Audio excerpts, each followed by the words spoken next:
I'm standing barefoot on my front lawn at 6:30 in the morning, dew soaking through my socks, holding the twisted remains of a drone while an HOA lawyer explains, very calmly, that they're suing me for $3,000 in damages.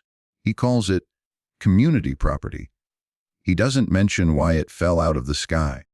That drone had been hovering outside my teenage daughter's bedroom window while she was getting dressed for school. Not passing by, not surveying roofs, hovering, close enough that she could see her own face reflected in the camera lens before she screamed for me. I didn't wake up that morning planning to destroy anything. I didn't have a plan at all. I reacted like a father who realized someone was watching his child. Now the HOA says I'm violent, unstable, a danger to the neighborhood. They want my house, my savings, and my name dragged through court because I refused to let a machine film my daughter in her own bedroom. What they didn't count on was this. When that drone hit the ground, I pulled out its memory card. And what I found on it didn't just clear me. It exposed something so disturbing it would bring the entire HOA down with it. If you want to hear more true stories like this, make sure you hit that subscribe button to HOA Gone Wild and tell me in the comments, where are you watching from? My name is Evan Mercer. I'm a licensed electrician, and 6 months ago I moved into Redwood Glen Estates with my 16-year-old daughter, Lily, after a divorce that left both of us tired and needing a reset. Ashford Ridge, Missouri felt like the kind of place where nothing bad was supposed to happen. Quiet streets, trimmed lawns, neighbors who waved instead of stared. For the first time in a long while, Lily slept through the night, and I drank my coffee on the porch without feeling like the ground might drop out from under us. That peace lasted exactly 2 weeks.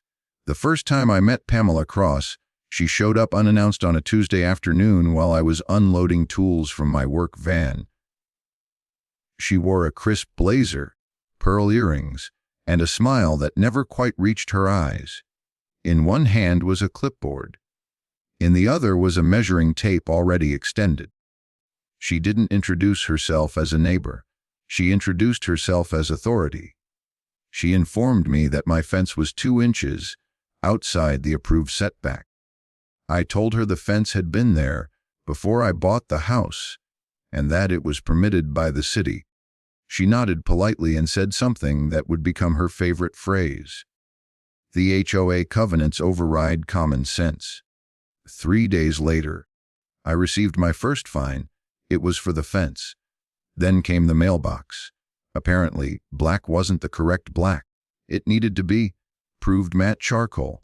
That was another fine. Then the grass. I measured it myself. 3 inches exactly. But Pamela's notice claimed it was over the limit. Trash cans visible for more than 4 hours after pickup. Another fine.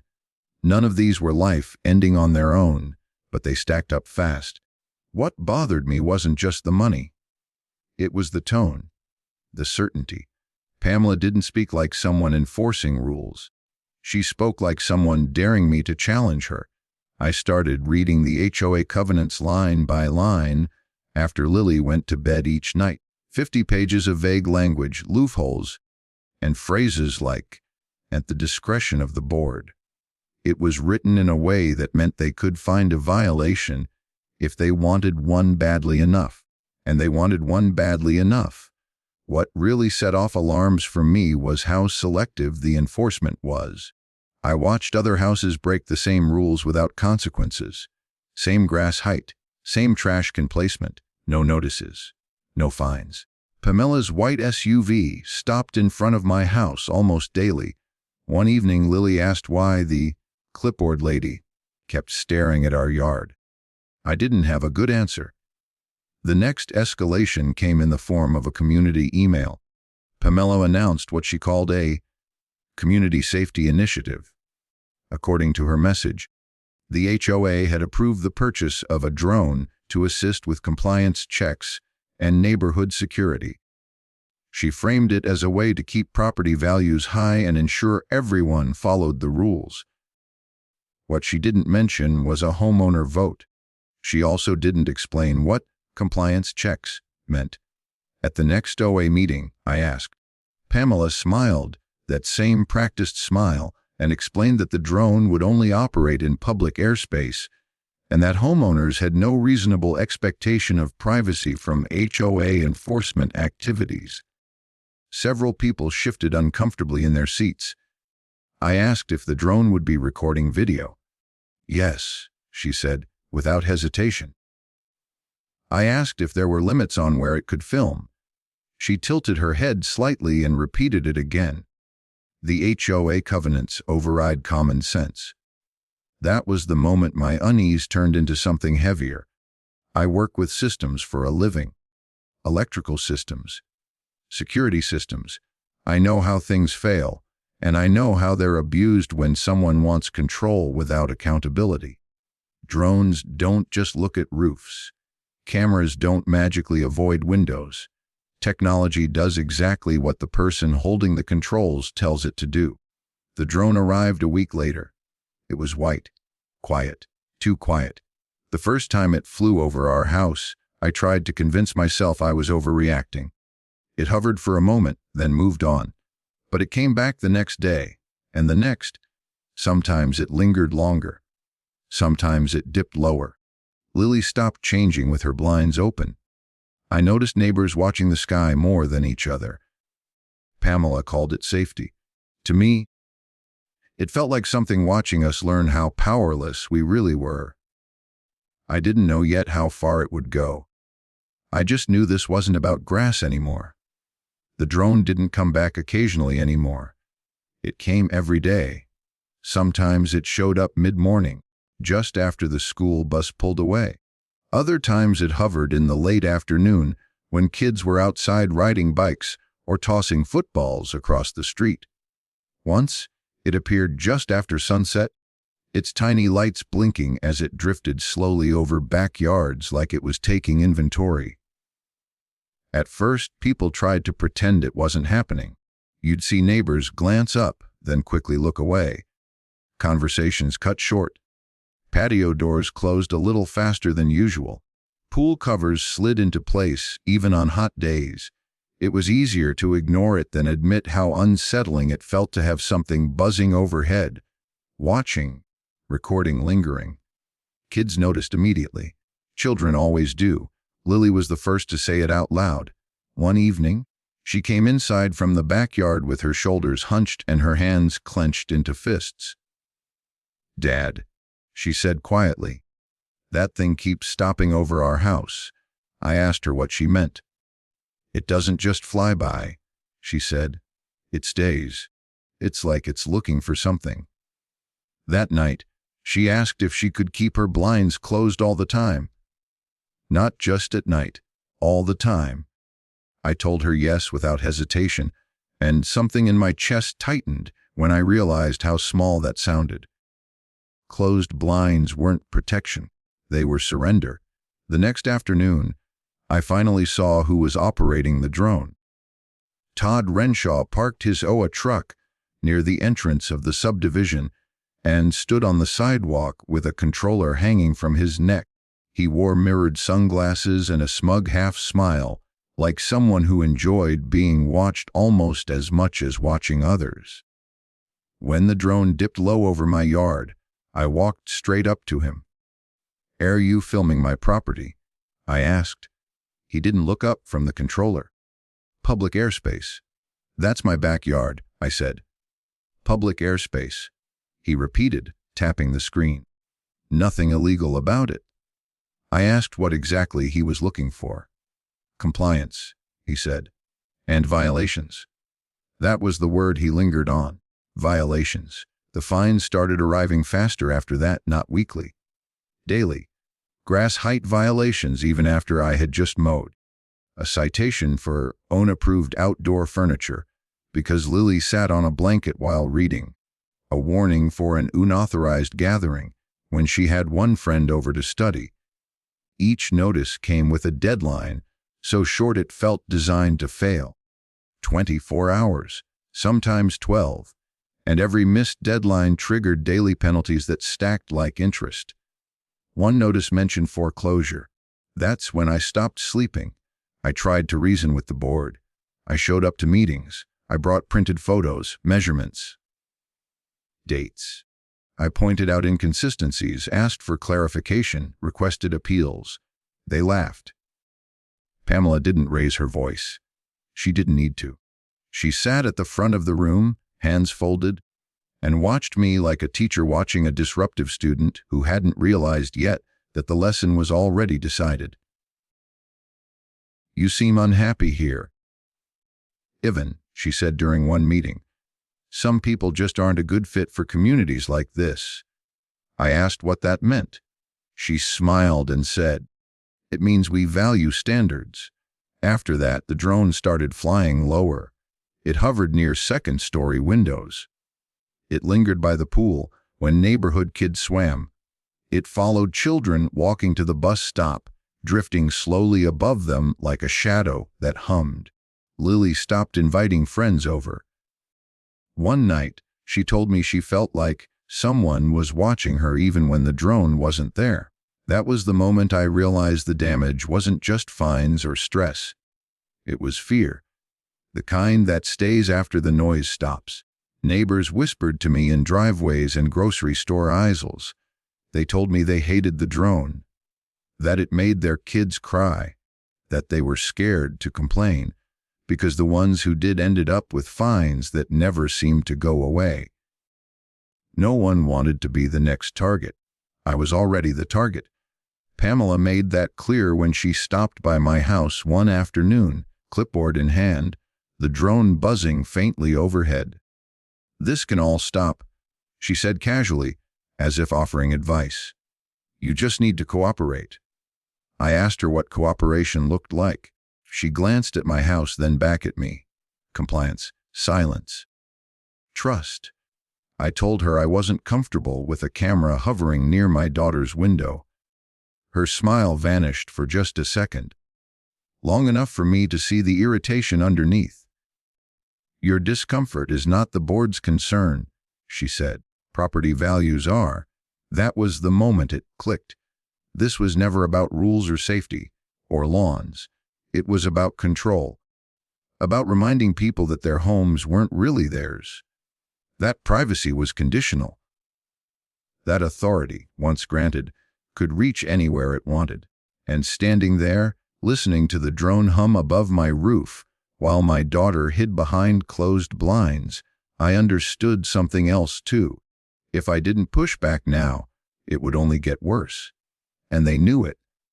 The first time it happened, I tried to convince myself it was a coincidence. It was early evening, the sun just starting to dip low enough to throw long shadows across Lily's room. I was in the kitchen when I heard her scream my name. Not a yell, not irritation, real panic.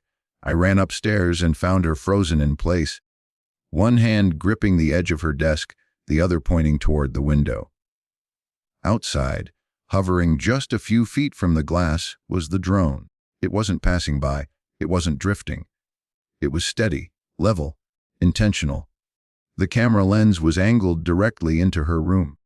I slammed the blinds shut and pulled her away from the window, my heart pounding so hard I could hear it in my ears. The drone lingered another few seconds, then slowly backed away like it had gotten what it wanted.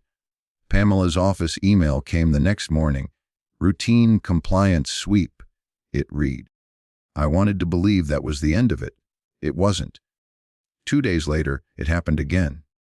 This time in the morning. Lily was getting ready for school when she noticed the shadow move across her wall. Same spot, same distance, same sickening stillness in the air. The third time, she didn't scream. She just sat on her bed and stared at the floor, breathing fast. Her arms wrapped around herself like she was trying to disappear. That was the day she broke. She came home from school, dropped her backpack by the door, and collapsed onto the couch, sobbing so hard she couldn't speak at first. When she finally did, Her voice cracked in a way I'd never heard before. "Dade, can we move?" she asked. "Please. I don't feel safe in my own room anymore." I felt something inside me harden. That night, after Lily went to sleep with every blind closed and a towel stuffed along the bottom of her door, I ordered security cameras. Not the cheap ones. The kind I install for clients who don't want blind spots. Within days, I had cameras covering every angle of our property. Overlapping views. Night vision. Cloud backups. Time stamps accurate down to the second. I wasn't protecting my house. I was building a record. The first week of footage told me everything I needed to know. The drone didn't just hover over roofs. It paused near windows. It lingered where kids gathered. It circled longer near houses with teenagers. I started reviewing footage late at night, long after Lily was asleep. And the more I watched, the clearer the pattern became. This wasn't random. This was targeted. I didn't tell anyone at first. Then the messages started coming. A neighbor caught me in the driveway and whispered that the drone followed her son to the bus stop. Another told me it hovered over a pool party long enough that kids climbed out and wrapped themselves in towels, embarrassed and confused. A mother across the street told me she stopped letting her kids play in the backyard because the drone made them cry. No one wanted to complain. Everyone was afraid of fines, afraid of foreclosure notices, afraid of becoming the next example. I asked one father why he hadn't spoken up. He looked over his shoulder before answering. "They already took my neighbor's house," he said quietly. "I'm not giving them a reason." That was when I understood the scale of it. The HOA wasn't monitoring properties. They were monitoring people. They were cataloging routines, learning schedules, watching children move through their own neighborhoods, creating fear and calling it compliance. And children were the focus. The realization made me sick. One afternoon, I sat in my work van, watching the drone hover near Lily's window again, my hands clenched around the steering wheel. Todd stood down the street with his controller, relaxed, confident, like a man who knew exactly how untouchable he was. I started filming him filming us. I wanted proof of everything: his posture, his smirk, the way the drone responded instantly to his commands. That night, I reviewed the footage and realized something else. Every time the drone appeared near Lily's room, a violation notice followed within hours. Sometimes for things that hadn't even happened yet. It was like the drone wasn't enforcing rules. It was setting traps. I sat at the kitchen table long after midnight, staring at the monitors, listening to the faint hum of electronics and the quieter sound of my daughter breathing upstairs. I thought about how many nights she'd lain awake wondering if she was being watched. I thought about how many parents didn't know yet. That was the turning point. Not when the drone appeared, not when the fines escalated, but when I understood that doing nothing wasn't neutral. It was permission. And I wasn't going to give them that anymore. I didn't sleep much after that. Every spare moment I had went into research, between jobs, late at night, early in the morning before Lily woke up. I read everything I could find about drones, privacy laws, and surveillance, federal rules, state statutes, case after case where someone thought public airspace meant they could point a camera anywhere they wanted. It didn't, not even close. Flying over a neighborhood was one thing. Recording into private spaces was another. Bedrooms, bathrooms, areas where there was a clear expectation of privacy, especially when minors were involved. Every legal source I found said the same thing in different words. What the HOA was doing wasn't a gray area. It was illegal.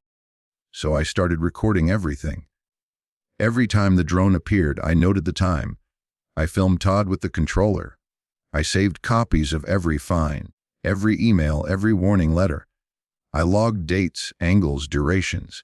I treated it like a job site inspection, because that's what it was now. evidence collection. That's when the HOA pushed back harder. The fines changed tone. They stopped being petty and started being lethal. I got a notice stating I owed daily penalties for noncompliance with repeated violations. The math didn't even add up. Another letter warned that continued failure to comply could result in a lien on my home. Then a foreclosure warning arrived, printed on heavier paper, as if the weight alone was supposed to scare me into submission. Pamela sent an email accusing me of harassing HOA staff by aggressively recording them during routine duties. I replied once. I said I was documenting for my own protection. She responded with a single sentence. Your behavior is being reviewed by legal counsel. That was their move. Intimidation.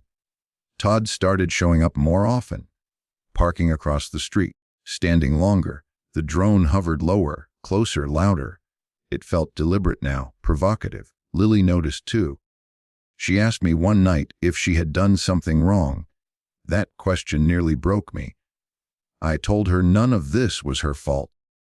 That adults were supposed to protect kids, not scare them. I promised her I was handling it.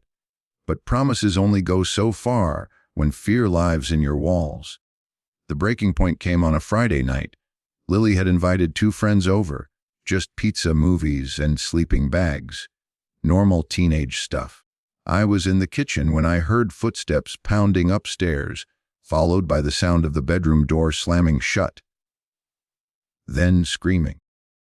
I ran up the stairs 2 at a time. All 3 girls were huddled in the corner of Lily's room, wrapped in blankets, faces white with shock. Lily was shaking so hard she could barely speak. It's outside, she said. It's right there. I turned toward the window. The drone was hovering inches from the glass, not drifting, not scanning the roof.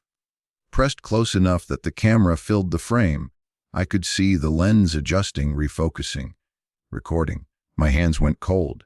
The girls had been changing clothes. I didn't yell. I didn't run outside.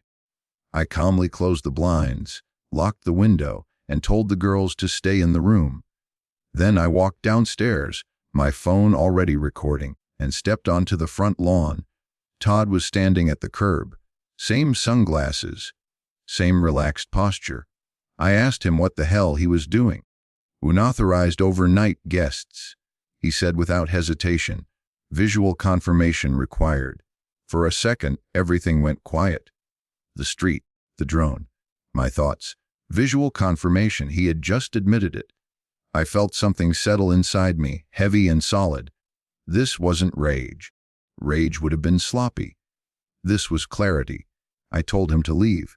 He smirked and said he was within his rights. I went back inside, hugged Lily until her shaking slowed, and told her friends' parents what had happened. They picked their kids up in silence, eyes wide with disbelief and fear.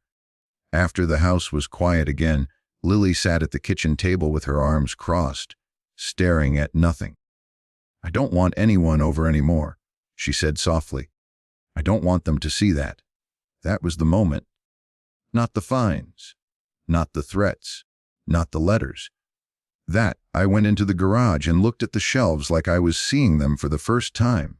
Tools, equipment, old gear from years ago, and hanging on the wall, untouched for a decade, my old paintball marker from weekend games with coworkers. I didn't touch it. Not yet. I went back inside, opened my laptop, and reviewed the footage from the security cameras. The drone, Todd, the timestamps, the angles. Everything was there. I realized something then. They thought fear would stop me. They thought pressure would break me. They thought I'd fold before they ever had to answer for what they were doing. They were wrong. This wasn't going to end with emails or meetings or appeals. It was going to end with proof. And soon, very soon. The sky is still gray when the whir of the drone cuts through the morning quiet. It hovers just beyond Lily's window, tiny but intrusive, a metallic eye staring into the room where she's still half asleep. Evan's jaw tightens.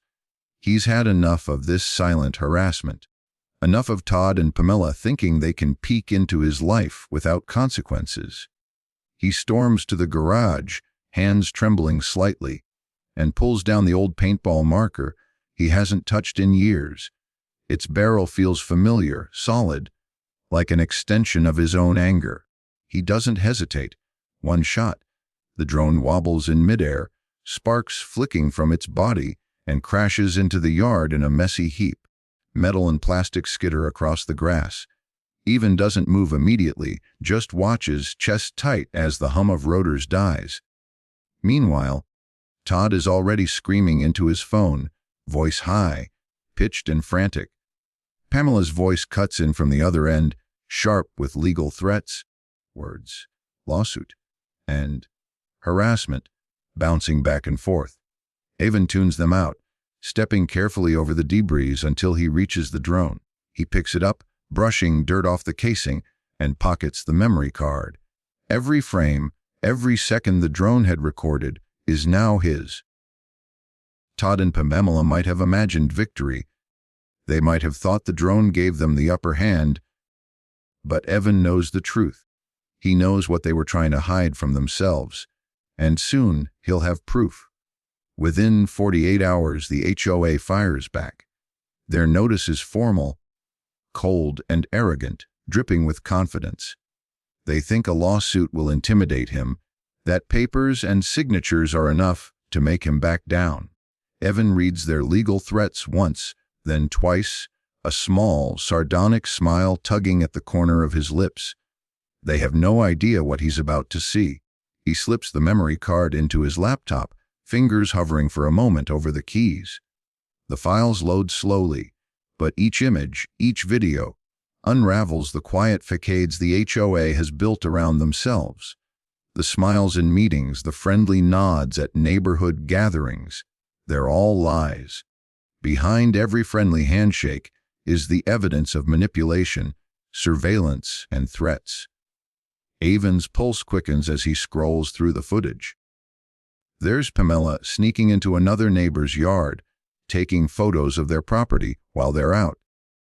Todd, the so-called community watchdog, climbing fences late at night, glancing around as if no one is watching. Every secret, every underhanded tactic is captured, crystal clear.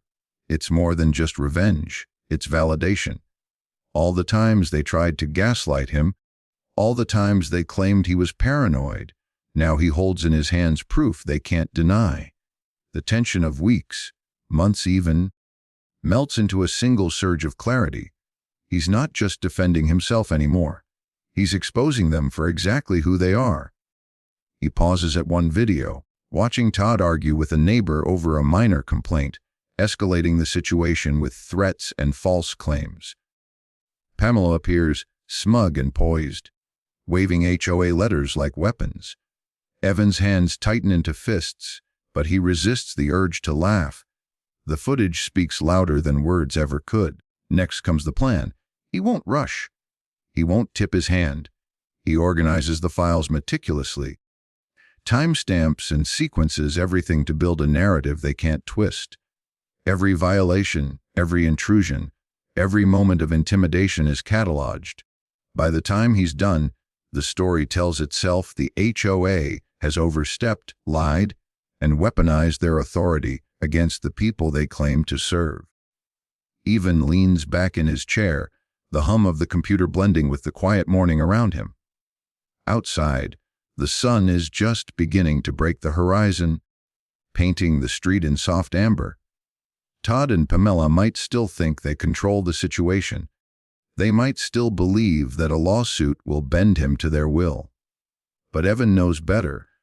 The drone was just the beginning. What he's holding now is leverage, power, and a chance to shift the balance entirely. The HOA thought they were untouchable, that their authority was absolute. But the truth has a way of breaking through polished veneers. Evan looks at Lily, her hair tousled from sleep, and a sense of calm settles over him. They don't have to live under the shadow of fear anymore. The pieces are falling into place, one by one, and the HOA has no idea the storm that's about to hit. He clicks a final folder open, eyes scanning, heart steady. The countdown has begun, not in hours, not in days, but in the realization that their actions, their surveillance, their abuse of power are about to be exposed. And when it happens, there will be no turning back. Todd's panic, Pamela's threats, the HOA's arrogance, they were all predictable. Avon had anticipated every move, every bluff, and now the proof is undeniable. In his hands, the drone's memory card is no longer a piece of technology. It's a weapon of truth. For the first time in weeks, he allows himself to breathe. The battle hasn't ended, but the tide is turning. The early morning light casts long shadows across the yard, illuminating the wreckage of the drone, and symbolically, the beginning of their unraveling. The HOA may have sued him, but the lawsuit is a hollow shield. Avon knows what's coming, and when the world sees what he has captured, the balance of power will finally shift. And this time, they won't see it coming. Every secret, every misstep, every lie, all recorded already.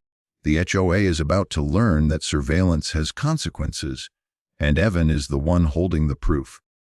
Evan sits in his dimly lit office, the glow of the laptop reflecting off his tired eyes.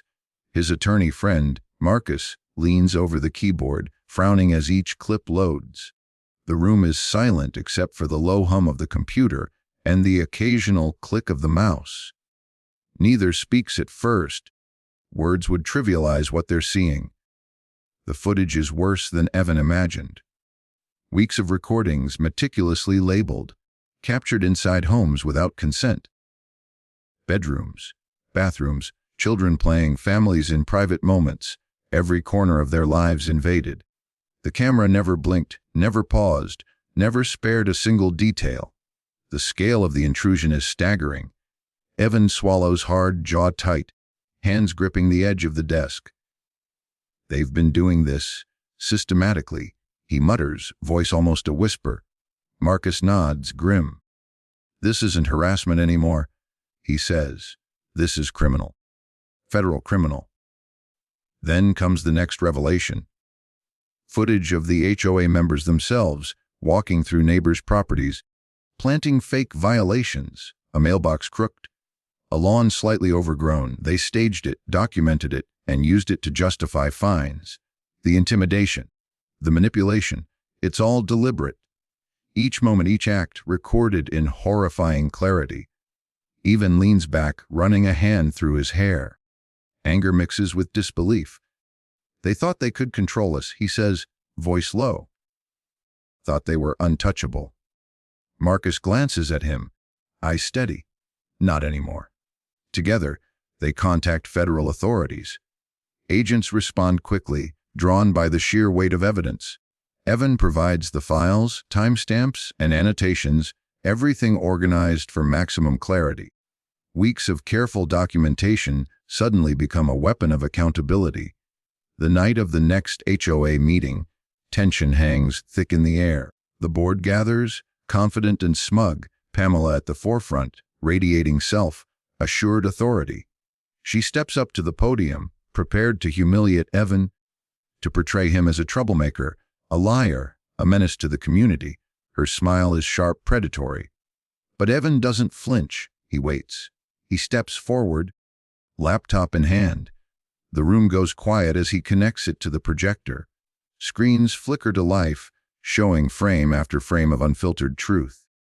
The first clip plays, a family asleep in their home, unaware, betrayed by the very people who claimed to protect them. Gasps ripple through the room. Murmurs grow into chaos. Pamela's face tightens. She points, shouts, tries to regain control, but the room has shifted. The balance of power has tipped. Evan presses play on the next sequence. HOA members planting violations, writing fines, intimidating neighbors. Each act is undeniable. Each moment captured in high-definition clarity. From the back of the room, the agents step forward. Federal badges flash. They begin moving quickly but deliberately, addressing Pamela and the other board members. Confusion and panic spread across their faces as the officers start reading rights and explaining charges. Arrests are made. Right there in front of the entire neighborhood, the members of the HOA, once untouchable, are now stripped of their false authority. Their threats, their harassment, their surveillance, all crumbling under the weight of undeniable proof. Residents who had felt powerless for months watch in stunned silence, relief mixing with shock. The predators they had feared are now the ones facing consequences. Evan stands, calm but resolute, watching as Pamela struggles against the agents. Her voice, once commanding and cruel, is reduced to panicked shouts. Todd tries to intervene, but the officers don't hesitate. Every violation, every intimidation tactic, every secret recorded is validated and actionable. Justice unfolds not in whispers, but in plain sight for everyone to witness. Neighbors murmur to one another, gratitude and disbelief etched into their faces.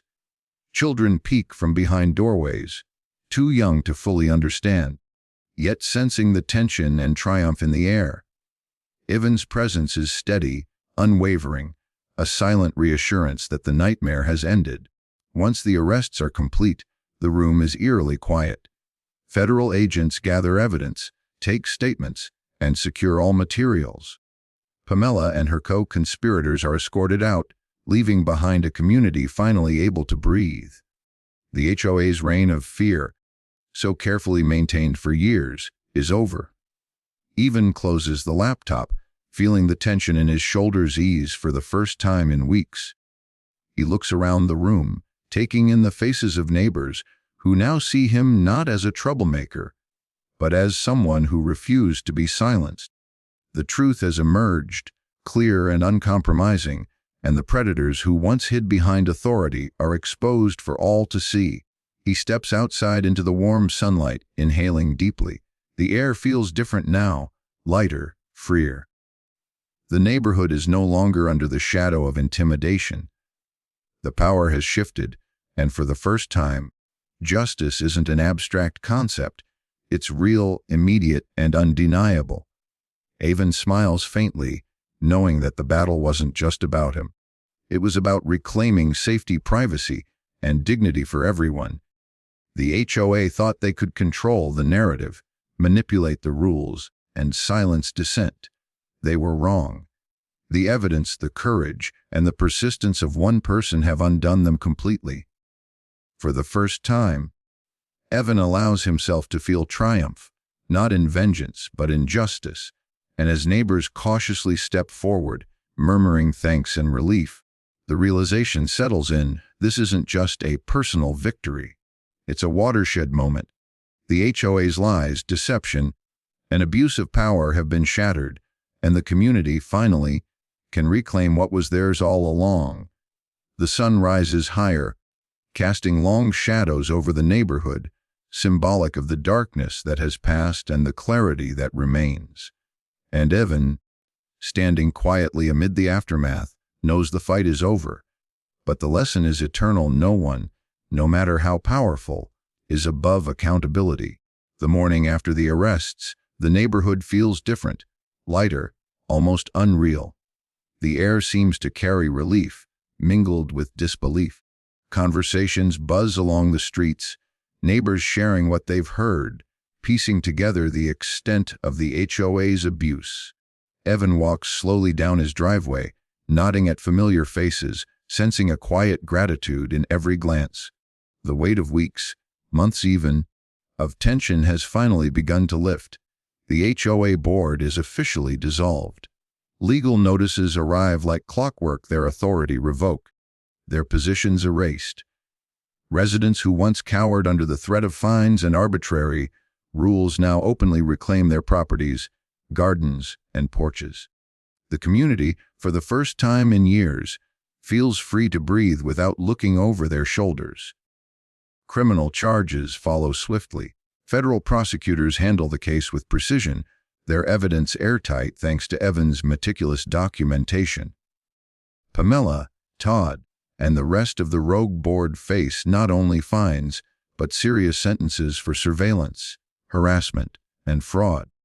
The neighborhood watches from a cautious distance as the legal machinery turns, knowing justice is no longer abstract. It is happening. Homes that were wrongfully foreclosed, seized under false pretenses, are restored. Families return, sometimes tearful, sometimes quiet, to the spaces they thought they had lost forever. The sound of children playing in yards once empty, the smell of freshly tended gardens, the simple act of opening doors without fear. It's a small miracle repeated across block after block. Restitution checks arrive in envelopes. Official acknowledgement of the wrongs committed, a tangible symbol that the abuse is not only recognized but punished. The drone program, that silent weapon of intrusion, is banned permanently. No longer will families have to look over their shoulders, wondering if someone is watching from the sky. The ban feels symbolic, a public declaration that privacy, once violated, must be protected at all costs. Parents can finally let children run through backyards, leave windows open, and sleep soundly at night without fear of an unseen eye. For Lily, the change is gradual but profound. She allows friends over again, laughter spilling through open windows, filling rooms that had been hushed and tense. She sleeps with doors unlocked, rooms unguarded, a trust restored. The shadows of fear fade slowly, replaced by the cautious optimism of childhood reclaimed. Watching her, Evan feels a quiet satisfaction, not just for her safety, but for the normalcy he's helped restore. Evan didn't just win a battle against an overreaching HOA. He dismantled something dangerous, a system that had thrived on fear and secrecy. Every fine, every fabricated violation, every invasion of privacy was exposed and erased. He took what had been a silent, invisible weapon and turned it into accountability, ensuring no one else in the neighborhood, or beyond, would be subjected to the same abuse. Neighborhood meetings resume, but now they are ordinary. Residents talk about landscaping, upcoming block parties, community gardens, not threats, fines, or surveillance. The shift in tone is palpable. Evan watches quietly from his porch, seeing families reconnect, neighbors smile without hesitation, and the sense of ownership restored in every corner of the streets he calls home. The legal aftermath continues, but it no longer feels threatening. Federal agents visit only to close cases, collecting final statements and confirming restitution. Pamela, Todd, and the others fade into the background. Faces once menacing now reduced to warnings in court files and newspaper clippings. Their reign of fear is over, their authority evaporated like smoke. Evan stands in the middle of his yard one evening, sunlight slanting through the trees, casting long shadows across the freshly mowed lawn. He breathes deeply, feeling the quiet hum of a community returning to life. The drone's wreckage, long since cleared, is a memory now, replaced by real eyes looking out for each other rather than spying from above. He didn't just defend his home or protect his family. He ended a dangerous precedent, showing that abuse of power, even when cloaked in bylaws and authority, cannot stand. What had been tolerated for years is now a cautionary tale, a story whispered among neighbors. When one person refuses to be silenced, entire systems of intimidation can crumble. Even at night, when the neighborhood is quiet, there is a sense of calm that wasn't there before. Streetlights shine on empty driveways, and the occasional sound of a dog barking or a child laughing feels like proof that life has returned to its natural rhythm. Evan looks at Lily's room. The window open, curtains swaying gently. No drone hovers, no fear lingers. He smiles faintly, knowing the fight is over, not because authority has vanished entirely, but because accountability now stands in its place. A community once silenced now speaks freely, and the dangerous shadows that haunted it are gone. Evan didn't just win. He ended something far greater, a culture of fear, secrecy, and control that had thrived too long. And for the first time in what feels like forever, peace feels permanent. And months have passed, and Evan sits quietly on his porch, watching the neighborhood stir to life. Children's laughter drifts down the street. Dogs bark in the distance, and neighbors greet each other without hesitation. The chaos of fear and surveillance has faded, replaced by a rhythm of everyday life. He thinks about how easily authority can slip into abuse when no one questions it, how rules can be twisted into weapons, and how people are often too afraid to push back. A's only have power when residents accept it, when they feel powerless. Evan knows now that silence is consent, and courage is the first step toward reclaiming control. This story wasn't about a drone hovering outside a window. It wasn't about fines, letters, or meetings. It was about boundaries, the invisible lines that define respect and safety, and what happens when someone chooses to cross them. Evan smiles faintly, glancing at Lily asleep upstairs, her face relaxed, free from the fear that once shadowed her every moment. The neighborhood feels human again. Lawns are tended, doors open, windows unshuttered. Trust is slowly returning, not because rules changed, but because accountability did. And one truth stands clear in Evan's mind: documentation beats intimidation every time.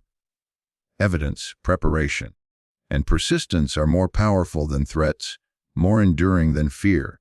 He leans back, letting the warm sunlight wash over him, knowing the fight isn't just over. It has left a lasting mark. If you want to hear more true stories like this, make sure you hit that subscribe button to HOA Gone Wild, and tell me in the comments, where are you watching from?